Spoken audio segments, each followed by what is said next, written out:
Isang pamilyang biktima ng sunog ang nagpaparesponde.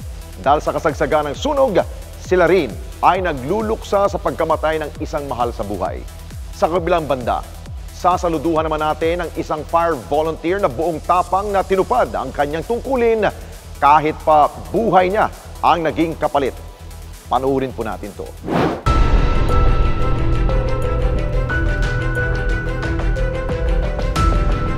Halos araw-araw may nirerespondehang sunog sa iba't ibang parte ng bansa. Hindi lamang mga kabahayan ang madalas na natutupok, ngunit maging buhay ay nalalagay din sa peligro. Nito lamang nakaraang linggo, Abril 16, sumiklab ang sunog pasado alas 5 ng hapon sa isang residential area sa barangay Bati sa lungsod ng San Juan. 80 pamilya, katumbas sa halos 300 individual ang lubhang naapektuhan matapos ang insidente. Pero sa hindi inaasahang pagkakataon, isang responding fire volunteer ang nasawi matapos mabagsakan ng isang gumuhong bahay. Siya si Jasper Kenneth Oliver o mas kilala bilang si CK, 25 taong gulang. Halos 8 taon na nagsisilbi bilang fire volunteer sa New San Juan Volunteer Fire Brigade. Ang kabayanihang ito ni CK kinilala ng Bureau of Fire Protection of BFP kung saan ginawaran siya ng Medalya ng Kadakilaan. The Medalya ng Kadakilaan posthumous is hereby awarded to Jasper Kenneth Oliver, volunteer, New San Juan Volunteer Fire Brigade Incorporated, as recognition for the heroism, benevolence, and dedication to the public by offering your life to saving lives and properties during the fire rescue operation. Ngunit para sa kanyang pamilya, higit pa ang sakripisyong ibinigay ni CK dahil sa pagmamahal nito sa napiling propesyon. Kasi isang mabait talaga na bata yan. Ever since na malambing, wala kang mababalitaan na napaaway yan. Walang magsasabing gano'n, talagang napaaway. At isa pang lakas kumain. Nag-start siya nung nakitaan siya ng laki ng tikas ng katawan niya. May nag-invite sa akin, may kumausap sa akin na, Ate Joy, baka pwedeng isama natin yan sa training ng fire and rescue. Tinanong ko naman siya. Sabi ko, sige, kausapin ka ni ma'am, kung gusto mo daw mag-train sa fire and rescue. Uy, gustong-gusto ko yan. Kailan yan? Nung naging active siya, doon na siya natutulog, doon na siya lahat. Doon sa Bihira na, doon nagsimula yung tagal-tagal. Uuwi-uwi na lang yan pagka minsan walang duty, doon matutulog. Minsan mababalitaan na namin nasa Binondo, may sa Manila. May consent naman kami.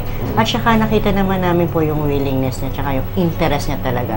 Pero ang hindi namin inaasahan, hindi siya katulad namin na nagkaroon na kami ng limitasyon doon sa pinasok naming volunteerism na mga first aid, mga rescue. Hindi kami ganon ka-devoted. Pero siya, super ang devotion niya talaga sa pagiging rescue niya. Ibang klase, hindi namin kaya yun. Ayon pa sa kanyang mga magulang, hindi nila kailanman pinagsisisihan na nabuksan ang isip at puso ni CK sa pagiging isang volunteer. Dahil maging sila ay pinagmamalaki ang pagiging bahagi nito ng isang fire brigade. Ito man ay sa kabila ng panganib na nakadikit dito. Masaya. Masaya, malambing. Walang... nagkikwento wala nga yung... Pati yung mga kapatid niya, kaya ganong kasakit sa mga kapatid niya. Kasi wala siya magaling siya manlambing. Sabihin po ng mga kapatid niya, nauto mo na naman kami. Pero yun lambing niya talaga. Hindi siya naglalambing ng sobra-sobra. Minsan nga may sa dati na elementary, parang nakausap na namin tungkol kay Siki. Galit na galit yung teacher eh. Nawawala yung galit pagka gumiti yung anak ko.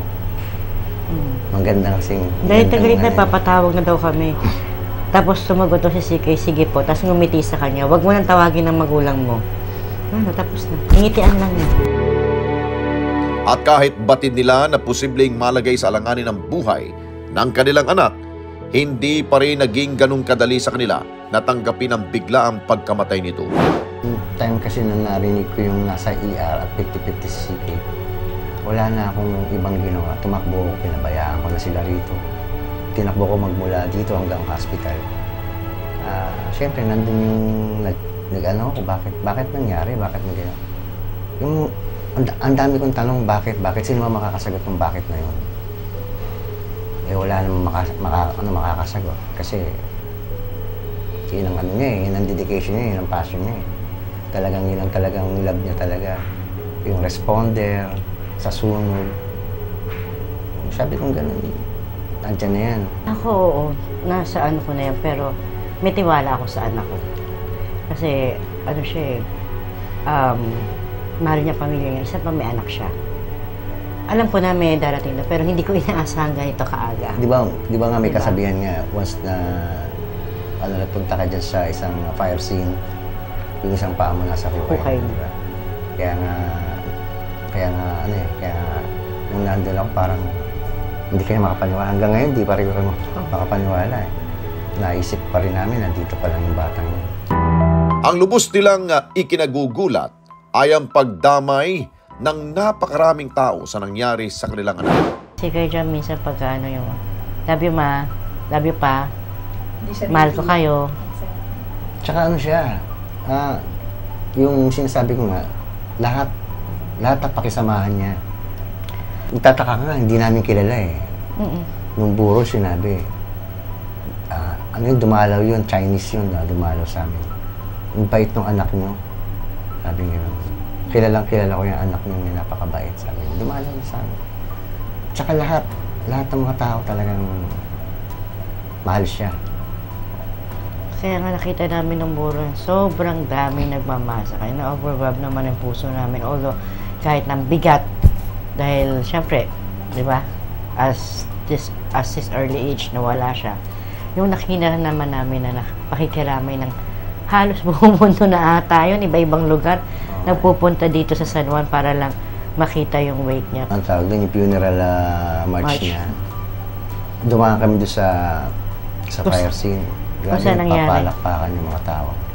Yung mga residente doon, nag-isa siyang tubig, bulaklak, may poster pa sila ng maraming sila. Doon kami nagsimulang, eto na naman kami, iyak na naman kami, di ba? Pero syempre, hindi namin lahat ng mga tao nakasaludo sa kanya. Lahat ng mga fire marshal nakasaludo sa kanya.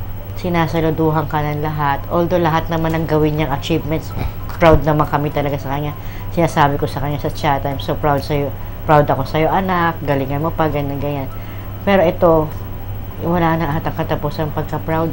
Kasi habang buhay na namin dadalhin yung pagiging proud namin bilang magulang sa kanya. Dahil kung mahal niya kami, mahal niya yung asawa, yung pamilya niya, yung mga kapatid niya, mahal niya rin to.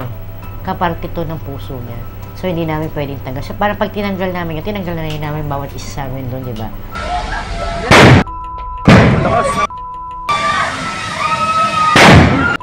Lakas! Isang sunog naman na sumiklab sa Caloocan ang naglagay ng panganib sa may 7 pamilya sa barangay 176 Bagong Silang. Isa sa kanila ang humihingi ng tulong sa programa dahil maliban sa sila'y biktima ng sunog, ay isa pang hindi inaasahang pangyayari ang kanilang kinakaharap. Totoo lang po, nagtitinda po ako noong time. Pero alam ko po na may sunog daw po. Nararamdaman ko na doon po yung sa amin. Kaya dali-dali po ako tumakbo. Inuwan ko yung tinda namin. Tabog pa po. Talaga pong tuloy-tuloy pa rin po yung pagsabog ng mga gas. Wala po kami na isalbang gamit na kahit ano po. Kahit gusto po namin, tuloy-tuloy po yung sabog. Hindi po kami makalapit. Kaya naman napakahirap para sa pamilya ang pagbangon lalo na't hindi lamang ang namatay nilang ama ang kanilang kailangang matutukan kundi maging ang kanilang kalagayan. Pansamantala silang tumutuloy sa covered court ng barangay at dahil sa natupok ang halos lahat ng kanilang ari-arian, ang ilan nilang mga damit at gamit, donasyon mula sa kanilang mga kapitbahay. Araw-araw din silang nakatatanggap ng pagkain mula sa City Social Welfare Department ng Caloocan. Unang beses lang po, yun nga pong masaklap. Unang beses nga ang nangyari, meron pa po kaming patay bago po mangyaring sunog. Meron po kaming nakaburol. So hindi ako makapaniwala sa nangyari. Hindi ko po akalain na ganyan po agad, kasi kabilis. Pansamantala, binigyan po kami ng tent, pagkain, inumin. Mga damit po, nanggaling po yung iba sa donation po ng mga kapitbahay. Mahirap po, mainit din po kasi tas may mga bata po kami. Hindi po masyadong nakakatulong. Ayon kay Obet Quizon ng Caloocan CSWD, Naging agaran ang pagresponde nila sa mga pamilyang nasunugan at agad na inalam ang mga pangangailangan ng mga ito. Timano, pinapuntahan ko na po yan sa ating mga daycare teachers, staff, para po mag-antabay na dito sila ngayon dahil ito po yung na-identify nating evacuation center. Ang families umabot sa 7 families, no? At yung individual natin parang 19, no? 19 individuals po ang total. Timano, nagpa-hot meal po tayo, no? Yun naman po typical ang ginagawa sa isang evacuation center na kailangan pagdating dito may makakain, ma-check up, yung mga dapat ma-check up. So, yun po ang ginawa natin. Tapos nagkaroon po ng assessment, no, through intake. Chinek po namin yung mga pamilya, kada isang pamilya, kung ano po yung kanilang mga kabuhayan para po ma-identify natin kung saan pa po natin sila pwedeng tulungan.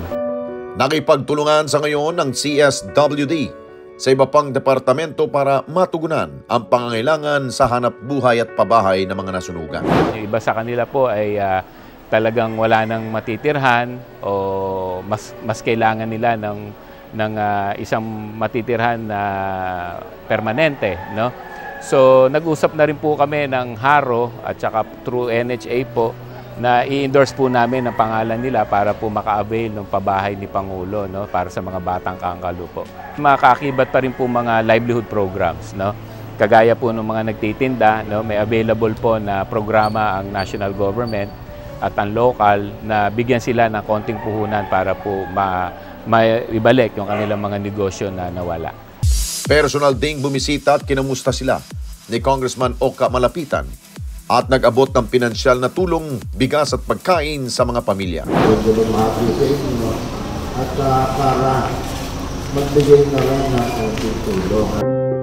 At para makapagsimulang muli ang pamilya Beltran, nagpaabot din ang programa ng tulong pinansyal.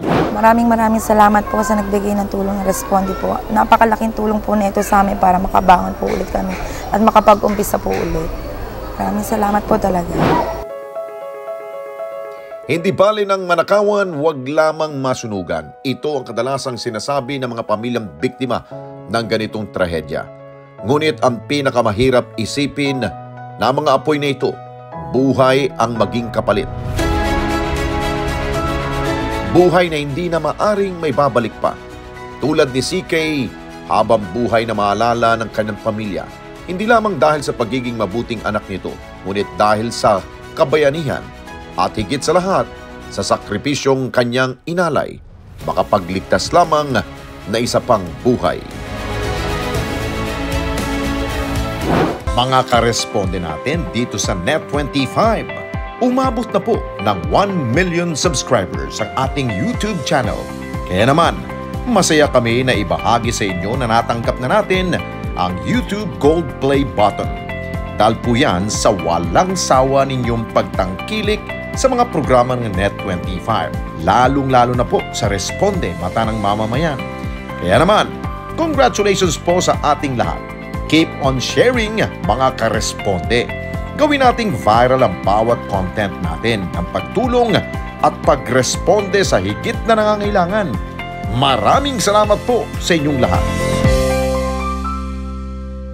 Mga kababayan, salamat po sa inyong pong pagsubaybay sa Responde Mata ng Mamamayan. Para mapanood pa ang iba pa naming pagresponde sa ating mga kababayan, i-click lamang ang subscribe button at i-follow lamang ang Net25 social media pages at Net25 TV.